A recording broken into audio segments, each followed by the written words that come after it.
Hi, and welcome to this special bonus video training, 5 Secrets to Create Your Sacred Business.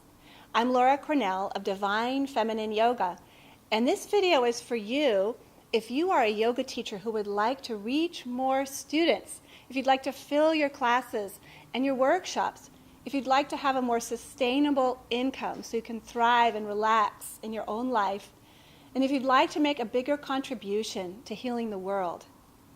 And I'll tell you, I'm bringing you this video as the owner of a very successful yoga-based business. But in case you don't know, it was not always like that for me. Just 5 years ago, I was really, honestly, truly struggling. And I was so unconscious about money that I had to step away from the business that I had created and loved because I didn't know how to help it make money. It really broke my heart. I was also so unconscious about money, and I'd struggled so much as a yoga teacher for 12 years that I lost my home.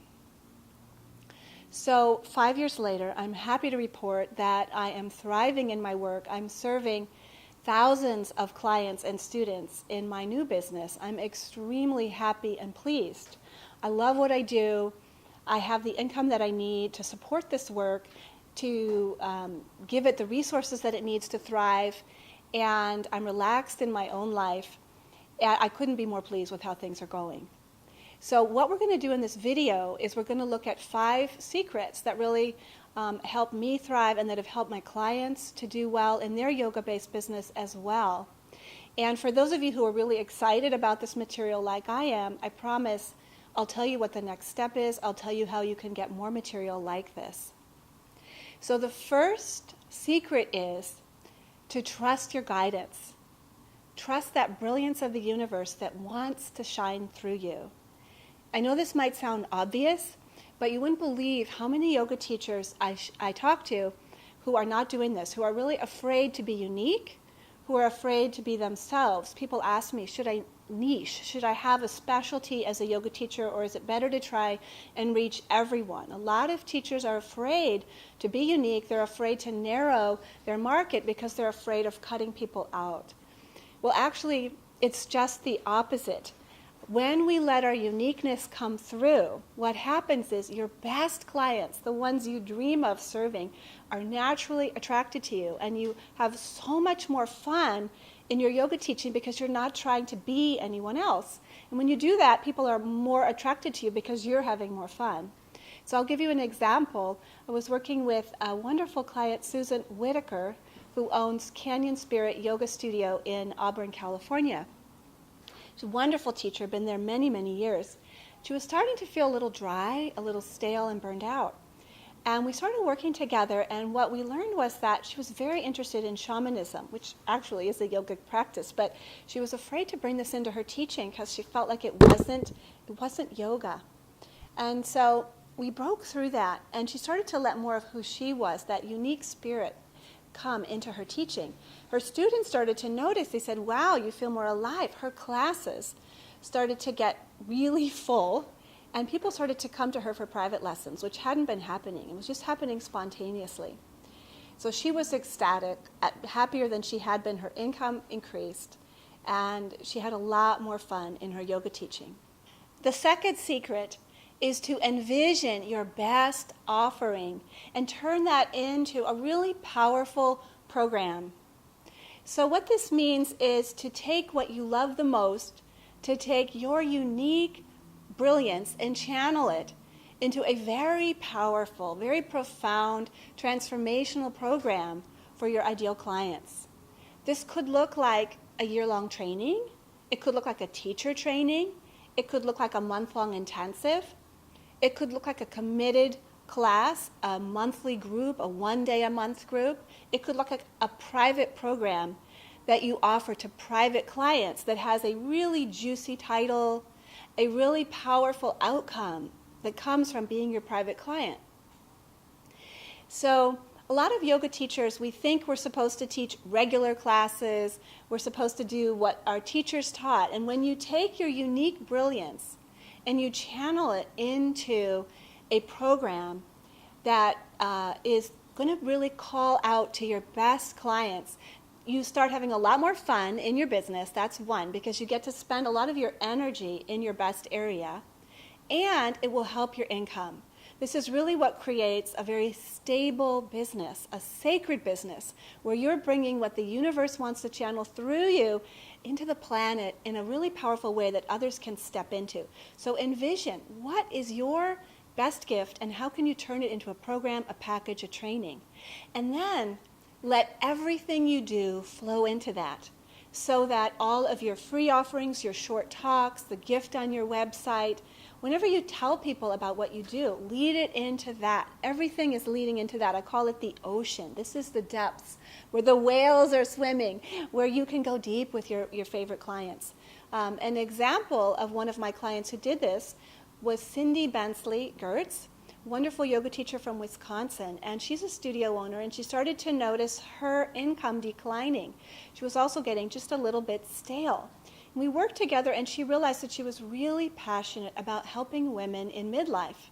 And she created the sacred art of mothering and offered a really powerful workshop in that, which then fed into a private program, one-on-one, working with private clients. Now, she had never worked with private clients before, but she offered them a private package, and she was shocked to see how many of them stepped in, how many of them actually said yes, and then how meaningful it was for those women that she was working with, and how much she loved it. And it really also helped her income, and she was able to feel more relaxed and more at ease in her own life as a sacred mother. The third step is to find the perfect words to describe what you do. And this is where we take your vision and we start to bring it into the world of form. So in yoga, there's that term Vach. She's the sacred goddess of speech. And this is where the intuition of the cosmos starts to come into the vibration, the sacred sound. So what are the perfect words to describe what you do? This is the beginning of the birth of your powerful work in the world. So the words need to resonate with you. They need to come from your own heart space, from what is important to you in the world, from the gift you want to bring into the world, from the channel of love that you are for the planet. They also need to resonate with your ideal clients. And this is one of the traps that we get into as yoga teachers. We've been to so many yoga teacher trainings. We know so much about our profession, so many technical details. And we think that if we talk about yoga in a technical way, that will attract people. And often it doesn't. What really resonates is those heart words, those spiritual words, those perhaps longing words that your clients, the words that your clients use. So what I always recommend is figure out who you most want to help, and it might be who you're already helping but you've been afraid to really name. Figure out who you most want to help and then listen to them. Listen deeply to the words they use, and listen to the words that your beginning best students use. And perhaps consider weaving some of those into the titles of your programs, perhaps even your business name, or the title of, or the marketing language that you use, the way you describe what you do. So there needs to be a heart connection, really, between what you're offering and what your ideal clients who are beginners, new to you, want. An example of one of my clients who did this, Lisa Jansen, who's a wonderful yoga teacher and a healer from Southern California. Lisa and I started to work together, and she has so much spiritual power, but she had never named her work. It's like a baby that you've been raising and you never gave it a name. How can you introduce it powerfully to the world? So we came up with the name Prema Yoga Healing. And it's so exciting to just see her. When I talk to her now, it's almost like she's always had this name. And Prema Yoga, it's like, of course, that was the name that was meant to be there for her. Now, Prema in Sanskrit means love. And it's so perfect for her. It fits her so well. And there's this new sparkle, there's this new life in her business that she loves, that's recognizable. Her clients are already excited, and she's getting more and more clients with this new name. The fourth secret is to make friends with money. I'm going to say that again. To make friends, best friends, completely comfortable friends, old shoe friends, old college friends with money. Money is the way we exchange in this world, and we are giving our best gifts to our students. We are giving our love, and it's completely right that we receive in response this sacred energy that sustains our lives and that sustains our business so we can give back to the world. A lot of us feel like we don't deserve to receive. So that channel is closed down, that channel is blocked for receiving. And what this shows up like is not charging enough and then resenting our students because we're not earning the money that we need in our business. It can show up as being completely uncomfortable when it's time to talk to students about money, which comes up when you're discussing your prices. It can show up as not having the resources you need to go to yoga teacher training, additional training, to take a trip or a vacation. It can show up as not taking care of ourselves with going to the dentist or going to the doctor. It can show up as not being clear about your finances because it's too uncomfortable or it doesn't feel very spiritual, so your records are a mess, and then you don't really know how to make decisions when it's time to make important decisions as the business owner of your yoga teaching practice. So this is something that I have really lived a lot in my life. It's been a massive area of healing for me and really conscious evolution that I have gone through in the past 5 years, as I mentioned at the beginning of this video.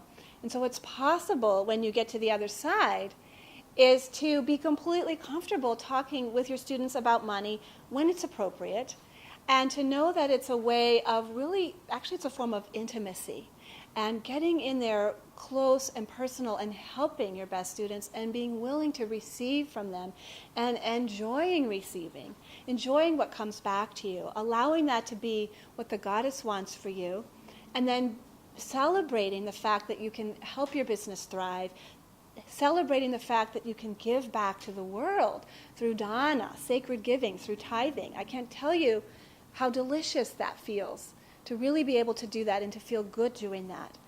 There's a miracle that comes along with that.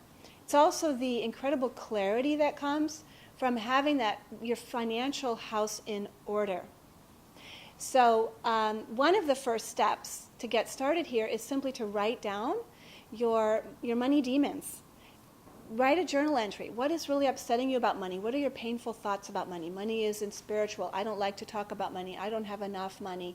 There will never be enough. I can't afford to be generous. Write it down and look at it with the same kind of love and awareness that you would bring to your yoga practice if you were in a forward bend and your hamstring was tight. Right? You're not going to judge yourself for that. You're going to say, I'm noticing that today my hamstring is tight. So that same love we can bring to our money life. In a minute, I'll tell you the fifth secret. And I just want to say, if you're loving this information, I promised I'd tell you how you could take the next step. So the next step is to check out the Sun Pass and see what I'm offering. Now the Sun Pass is for yoga teachers who want to live with greater abundance, doing what they love, who want to reach more students, and who want to make a greater contribution to healing the planet. So if this sounds like you, go ahead and check out the Sun Pass page. And the fifth secret is to recognize that sharing your message is the highest form of service you could possibly offer. A lot of yoga teachers feel really shy about self-promotion. They feel really shy about telling people what they do. And so it's so important to get, it's not about us. It's not about you. It's about the spirit that wants to shine through you, and it's about the clients, the people that spirit wants to serve through you. So what is it that you are eager to offer? And honestly, if spirit is moving you, if you are being divinely guided and divinely inspired to share this message, why not tell people about it? You're shutting down the goddess. If you don't, you're shutting down that life force that wants to be born into the world through you. The Shakti is longing to come out. So this is, some people call this marketing, we could call it marketing. That's what it is in business language. And it's a sacred service to tell people about what you do and how they can participate. So a client example is Katie Campione. And she's a wonderful woman. She used to be a nurse, and now she's a yoga teacher in Florida. And Katie came to me because her classes were small, they weren't growing, and it didn't feel good to her. And she didn't know what to do. So we started working, and the most important shift she made was the energy shift. And now she calls herself the ever-ready bunny for marketing. She loves to tell people what she does. She's just like jumping with zest. You kind of get this feeling of her happiness, like a bunny, right? She loves to tell people what she does. She started a signature workshop. Her classes have grown. She's started having more classes. She's come up with some incredibly innovative ways to market. And she's added private clients as well as classes. In 4 months, her income tripled. And she's just delighted mostly with how it feels to be telling people what she does, to love what she does. There's a whole new energy in her life, really, because of getting this energy that sharing her message, sharing her love for yoga is sacred service. So I hope you've gotten some important help and tips from these 5 secrets to create your sacred business. I really love sharing this with you. And I'm going to ask you to do 2 things now. Number 1, please put a comment below this video and let me know what you learned from this video, what was helpful for you. If you have a question, you can ask that there. I will be reading your comments and responding. The second thing is, do go check out the SunPass page so you can step into that abundance as a yoga teacher that honestly the goddess wants for you. It's our birthright as wonderful women. And so you can serve more students, bring your message to the world in a bigger way, have that energy of love, and enjoy your life as a yoga teacher. I send you so many blessings. Namaste.